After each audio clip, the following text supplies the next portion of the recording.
Hello everybody and welcome. This is History Dude, and today we will be continuing our History of Battle series with the Battle of Salamis, which occurred just after the Battle of Thermopylae in our previous video in September of 480 BCE.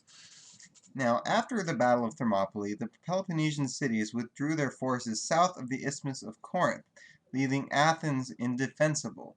The Athenian leader Themistocles, pictured here, took as many as possible of the city's population on board the Greek fleet, which had sailed south to Piraeus, and ferried them to the relative safety of the island of Salamis, pictured here. Now, the Persian army seized the Acropolis in Athens after a short siege, plundering or burning everything inside. In the face of this disaster, Themistocles remained convinced that a victory at sea could turn the tables on the invaders. The Greek fleet was sheltered in the channel between Salamis and the mainland, as you can see here.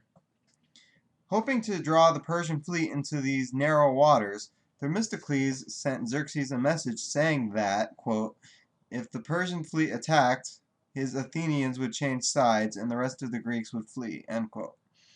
This message had credibility since many Greeks had already joined the Persian forces.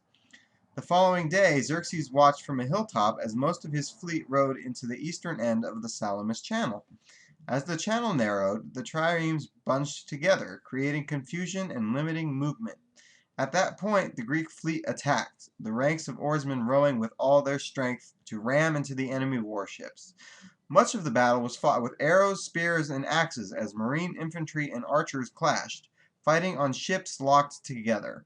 The conflict lasted 7 hours before the Persian fleet was decisively put to flight. With winter approaching and resupply by sea no longer possible, Xerxes withdrew his army to the north. And as a final note, here is an image of the Battle of Salamis as depicted by an artist. At Salamis, as in all naval battles of this period, the goal was to sink the enemy by ramming or getting shipborne soldiers onto enemy vessels.